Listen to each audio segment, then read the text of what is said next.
These are the guys driving thousands of teenagers to suicide every single year. Young men disguised as Instagram and Facebook buddies. These guys have mastered the art of manipulation, extortion, and blackmail. And now they are growing into a multi-million-dollar industry. And I think December is like harvest season for these guys. Because about a week or two ago, about 34 Nigerian men were arrested in Ghana as part of a crackdown on online romance fraud.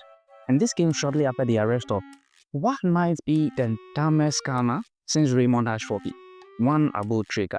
And he was arrested after openly flaunting stolen wealth on social media. And by openly, I mean cash, cars, mansions, lifestyle, as if he had nothing to hide. I honestly thought after Ashfopi was arrested, these guys would learn a lesson in keeping a low profile. But then this guy comes along and he's all over social media. Because why not? Why not let the entire world, the police, the CID, the BNI, the FBI, why not let them all keep their eyes on you while you continue scamming more victims? Oh, what an idiot. This year alone, there's been like dozens of these arrests here in Ghana. And the majority of these guys are from, you know where. Nigeria youth know they carry last. And these criminals aren't just targeting lonely elderly men anymore. These days, minors aren't safe either. About a year ago, two brothers from Nigeria were arrested and extradited to the United States after driving a teenage victim to suicide through one of these romance scams. They pretended to be a girl. They obtained his private photos and then they blackmailed him, threatening to send his images to his family and friends if he didn't pay them money.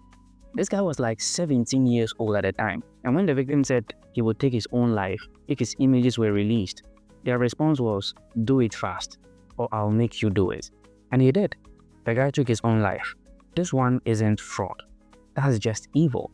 In the United States alone, about 86 teenagers have taken their own lives since 2021 due to these types of online extortion and romance scams. Like, what kind of culture and economic mindset produces this level of cruelty?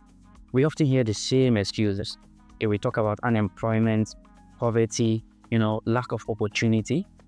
But if we are to be honest with ourselves, this isn't about hunger. We may be hungry, but we can manage our hunger. It's about greed. But most of these scammers could survive on regular jobs, as scarce as they are. Okay, they could survive on menial jobs, honest work. But they are chasing fast money, luxury, and status by any means necessary. So unemployment may explain the frustration that the youth is going through, but it does not justify the destructive path some have chosen to acquire wealth. And this problem isn't going away anytime soon, because these networks are now more organized than ever. Right? These aren't lonely scammers in bedrooms. They operate from centralized locations. They have command structures. They have training material. They have scripts, rules, even punishments for disobedience. This is industrial scale fraud over Wall Street level organization. And this level of coordination doesn't happen, without a level of inside help. Because how do dozens of foreign nationals obtain residence permits? How do they operate openly from these centralized locations? How do they avoid detection for so long? Logistics like this requires cooperation. Okay, it requires silence and protection from certain people in authority. So as tempting as it is to blame all of this on, the incompetence of our immigration services, that explanation doesn't survive basic logic. If they are disorganized, then someone somewhere is looking the other way, and the victims keep piling up.